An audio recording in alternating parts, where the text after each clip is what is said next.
Right, so another estudyante na naman tayo ngayon mga kaibigan.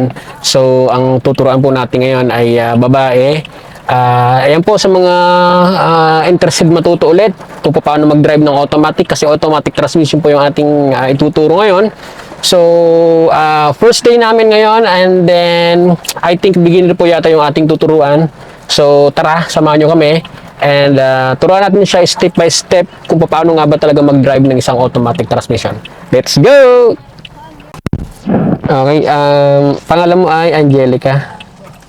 Okay. Dala mo yung student permit. Patayin nga ng student permit mo, Angelica. Okay. Kailan ka nakakuha ng student permit? Last Friday. Last Friday, bago lang pala. Okay. Sige, tago mo na.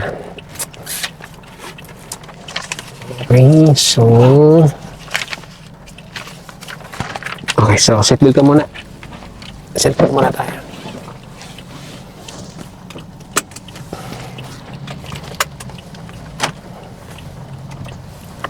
Okay, nakakapag-drive ka na? Konti. Saan ka na kotse nyo? Sarili nyong sasakyan? Anong sasakyan nyo? Ganito rin? Kotse or... kotse. Okay. Sinong nagtuturo sa'yo mag-drive? Yung pinsan po namin na Driver. School. Okay. Saan ka tinuruan mag-drive? Dito na mismo sa highway or... Sa papuntang Banay-Banay po. So nasubukan mo munang mag-drive sa along the highway na to? Automatic. Okay. Sige. Hindi ka naman nahirapan or saan ka ba? Hindi naman. Sa steering wheel, hindi ka naman hirap na nakaka-straight naman? Yun lang po ang inaano sa akin. Kailangan daw po higit na ako daw po kasi minsan po na-over na po sa minsan. So parang nakukuha mo yung kabilang linya, gano'n? Lumalagpas. Bukod doon, ano pa? Sa mga pedal, sa brake, sa gas, okay naman, kuha mo naman siya. Hindi naman mabigat yung pag-press sa brake, hindi naman. Sa gas, okay naman. Ilang araw ka nang tinuturuan? Matagal na? Last year pa po kasi. Last year pa? So matagal na? Okay. Sige. So, ano tayo, no? Back to basic tayo. Matagal na pala. Akala ko continuous yung, So, wala ka pang, student permit? Wala pa. Tinuturuan ka lang, Buti hindi kayo nahuli, Pero, tanda mo pa naman kung paano i-drive. Tanda mo pa. Simula noon, hindi mo na nasubukang i-try yung sasakyan nyo? Pag po, yung sa bahay po, yung pagpapa-orong po. Orong lang. Tapos, minsan po, pag malapit na sa bahay po, pinapadala sa akin. Pinapadala na sa'yo. Okay. Sige, lagay mo muna yung bag mo niya sa likod. Ayan. Okay. So, since ikaw ay naturuan na ka mo, kaya lang 1 year ago na, matagal na, familiar pa sa'yo kung paano i-adjust yung upuan mo pa forward, patras, abante, Kasi kailangan ay komportable ka sa sitting position mo. Okay? Sige, magpapalit tayo. Then, hanapin mo muna kung saan komportable. Okay, gawin mo muna yung mga dapat gawin. Seatbelt, side mirror, tsaka itong rear view. Ha? Sige, dito muna ikaw. Palit tayo.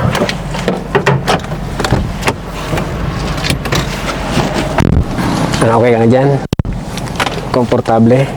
Side mirror. Double check ko lang mabuti.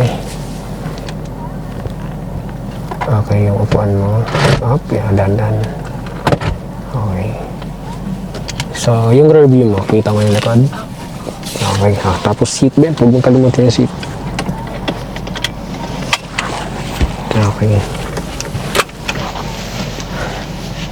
Okay na isa yung upo mo? Komportable, hindi hirap. Naturuan ka mag-start ng makina. Kung paano siya i-start, kung paano patayin. Subukan mga patayin mga muna. Yung makina, Sa po sa aircon. Yes, okay, good. Then, saka sa susi, sige, off, yan.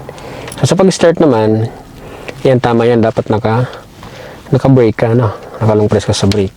Sige, start mo.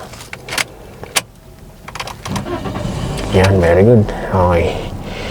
Sige, buksan mo na aircon. Yan. So, at least nandabo mo pala, no? So, ganun lang siya i-start, ha? So, pwedeng nakapatay yung aircon, then saka mo i-start yung engine, then saka mo bubuhayin. And then sa mga controls, familiar pa sa'yo? Yung mga ilaw dyan, yung signal, Hindi ko po. Tanda ko na yung saan po yung sa left at sa left and right. Okay, so ang gawin mo dyan sa lever na yan, kunwari ito yung ano. Yan. Okay, example ito, no? Gawin mo siya signal down. Yan. So, left turn, okay? Then, signal up. Okay, right turn. Okay? So, lagi mo siyang gagamitin, ano? Hindi na pagpatay, di babalik sa gitna. So, hindi lang yung ginagamit sa pagliko. Okay, sa paglipat ng linya, ginagamit din yan, ha? Lagi. Basta before ka lumipat ng linya, dapat nakapag-signal ka na, no? Either sa pagliko, kasi mamaya hindi natin may iwasan lumiko, ano? So, yung mga ilaw naman natin, nandyan din sa dulo, naro-rotate yan. Kaya sa park light yan. Okay, headlight yung pangalawang ikot. Okay, so yan yung headlight na gagamitin mo sa gabi para maliwanag yung dadaanan mo, ano. So yung park light naman yung unang pihit niyan. Balik mo muna sa isa yan. So ang park light pwede mo siyang gamitin pag dapit hapon, makulimlim. Yan, siguro mga 6:30 yan paggabi na, no. So park light ka lang diyan. Tapos ang pag-off niya, ibabalik mo dun sa pinakababa. Yan. Yun lang din naman ang ano natin. Mga ilaw diyan. Okay, tapos ito sa wiper lang to ginagamit pag maulan. Okay, para pag hindi naman umuulan katulad nito, okay lang na hindi tayo gumamit ng wiper, no. Yung busina natin pala nandito. Sige, so try mo nga. Okay, yan. Okay, so iwasan mo mag-press ng sobrang tagal, ha. Isang ano lang, once or twice, pwede na yan. Okay, so yung lock ng pintuan natin nandun sa side. Okay, sige, lock mo yung pintuan natin. Yan, ito mas maganda, no. Mas makasanayan mo na pagpasok mo ng pintuan, lock kaagad. Para safe ka, no. Baka mamaya may roong masasamang loob, no. At least nakalagay yung pintuan natin. Okay, so tanda mo pa siya kung paano i-drive yung sasakyan, no. Tanda mo pa, familiar pa sa'yo. Sige nga, try mo nga, no. Yes, titignan ko muna kung natatandaan mo to. Okay. Then, let's drive. Okay. Sige. Hindi. Sa drive dito. Ayan. Okay. So, ang hawak sa steering wheel natin ay 9 o'clock, 3 o'clock yan. Hindi mahigpit, ha. So, baka kasi nawawala ka sa linya, baka mahigpit yung pagkakahawak mo sa manibela. Yung normal lang, ano. Yan. Tapos, kung mag-adjust ka ng steering wheel, kunwari, napansin mo na medyo nawawala ka sa linya, ganito lang, no. Inch lang, ganun lang. Yan. Okay, hindi yan pinipihit ng madami, ha. Unless kung liliko tayo. Okay, so kailangan mo siyang i-full. Okay, pag liliko. Subukan mo munang i-full muna pa left. Yan, sige, bago tayo gumalaw. Okay, full mo muna siya. Okay, ubusin mo muna siya. Sige, full. Pag tumigil, naka-full turn na yan. Okay. Full turn na yan. Dito naman sa kanan, try mo. Para hindi ka manibago. Sige. Full. Hanggang sa tumigil. Sige pa. Sige pa. Full. Titigil yan. Yan. So, sige pa, ikot nyo pa. Kulang pa yan. Sige pa. Yan, o, di pa. Yan. Dapat titigil siya. So, kaya mo na ipantay yan. I-straight siya. Sige. So, kulang yan, ano? Yan, kulang yan. Dapat dalawang balik. Yan, laging dalawa, ano? Kahit doon ka nag-full turn sa kaliwa, dalawa din ang balik ito. Itong space na to na malaki, ha? Kasi mamaya, liliko tayo. So, ready to move na tayo? Okay, sige. Forward tayo. Okay. Dahan-dahan lang muna, ha? Tapos, titingin ka ng side mirror mo sa left kasi lilipat tayo dyan sa gitna na linya. Okay, wala ba sasakyan sa likod natin? Bigyan mo na ng signal down. Okay. Then, kunin mo yung inner lane. Yan. Okay. Titignan lang muna natin kung okay pa yung ano mo, pagta-drive mo. Sige, diretso lang tayo. Forward lang tayo. Hindi ka naman naninibago. Hindi naman. Normal lang yung pakiramdam mo.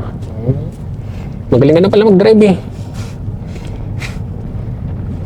Parang ano lang, hindi 1 year yung pagitan, parang isang araw lang, O, pag mga downhill naka-prepare sa brake. Yan. Hindi ng speed natin, huwag mong palalagpasin ng 60, ha. At at least maglalaro lang yan ng mga 40 to 60. Yan. Yan ang ideal speed natin. Pagdating dun sa una, lilipat ng lane, signal muna. Bigyan ng signal down. Mirror ha. Okay, pag wala, go. Yan. Okay, diretso lang. Pag ahon natin, diyan, paglagpas natin ng barrier, lilipat ka sa kanan ha, kasi ayan na yun eh. Salubungan na yun eh. Ayan. Baka biglang may sumalubong. Okay.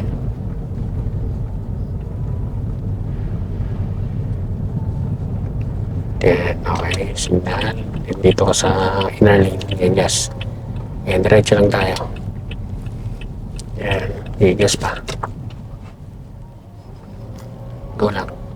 Yan, pag ahon natin dun sa patag, medyo mag-slow down ka doon kasi mismo ano yun eh, intersection ka agad yan eh. Yan, blind spot. Okay. Yan, okay. Slow down lang, slow down. May kalsada dito, dahan-dahan lang. Yan. Okay, so wala. Diretso tayo. So, dun sa dulo, may barrier dyan, ha? Hanggang dun lang tayo sa may barrier. So, slow down ka na. Yan, slow down. Yan, so hanggang dun ka lang sa may barrier. So, diretso lang, ha? Huwag mo nang itatabi. Doon ka sa unahan ng konti. Sige pa. Yan, dito ka lang sa lane na to. Yan. Ipa konti pa. Huwag mo lang masyado isagad papunta dun sa barrier. Yan, okay. So, ito, since ikaw ay nakakapag-drive na naman, okay naman yung driving mo marunong ka pala no? So, ito, ang ituturo ko sa iyo ngayon ay maneuvering. Katulad niyan, road close na. So, halimbawa, ayan, close na siya, dead end. So, syempre, babalik tayo, makitid yung kalsada. Ayan. So, ang gagawin natin dito, para makabalik tayo, kailangan natin, yes, pupunta tayo doon pakaliwa, Yan. Tapos pagdating doon, kasi hindi ka siya, medyo makitid, Yan. Unless kung gigilid ka dito. Yan, isang ikot, U-turn yan. Pero kung medyo makitid yung kalsada, pag galing natin doon, titigil doon, then magre-reverse tayo, Okay, sige, gawin natin. Sige, full turn mo na yung steering wheel mo. Full. Okay, yan. Okay, full. Tapos bigyan ng signal. Yan, laging gagawin ng signal. Okay. Yan. Check ka lang dyan sa harapan natin. Okay, then stop. Then full turn naman sa right. Yan. Sige, full. Sige, full mo siya. Para makalagay yung space na makukuha natin. Yan. Then, ilalagay mo naman sa reverse. Okay, so dahil reverse ang intention natin, tingin ng side mirror. Yan. Tsaka dito sa kanan, kailangan dalawang side mirror ang titignan. Okay. So, pag nakuha mo yung enough distance, titigil tayo. Okay, so stop. Then full turn naman sa left. Ayan, full. Ayan, full. Then ilalagay mo naman sa drive. Okay. Okay, drive. Ayan. Sige, pumunta tayo doon. Kaya na yan. Okay. Huwag siya abutan. Okay, then saka mo ibalik. Yan, balik. 1 and 2, dalawa. Okay, then go. Ang tawag doon is 3-point turn. 3-point turn. Ginagawa yon sa mga makikitid. Pag medyo maluwag, katulad nito, yan, gusto mong bumuelta, malapad yung kalsada, gigil ka muna. Tapos saka mag-U-turn. Yan, so yun ang may tuturo ko muna sa inyo dito. Yan. Check sa kaliwa, may mga pasalubong dyan Yan. Okay. Dahan-dahan lang. Kailangan natin makatawid dun sa kabila. Okay, tingin sa kanan. Okay. Okay, diretso na yan. Sige, diretso tayo dun. So, liliko tayo dun sa kanan, ha? Nasa dulo. Okay. So, kailangan makaposisyon na tayo dito sa gilid. Signal ka na sa kanan. Ayan. Tingin ng side mirror. Ayan.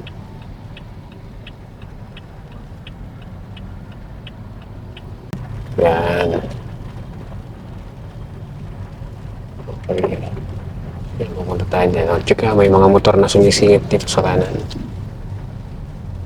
Okay. Tingin sa kaliwa.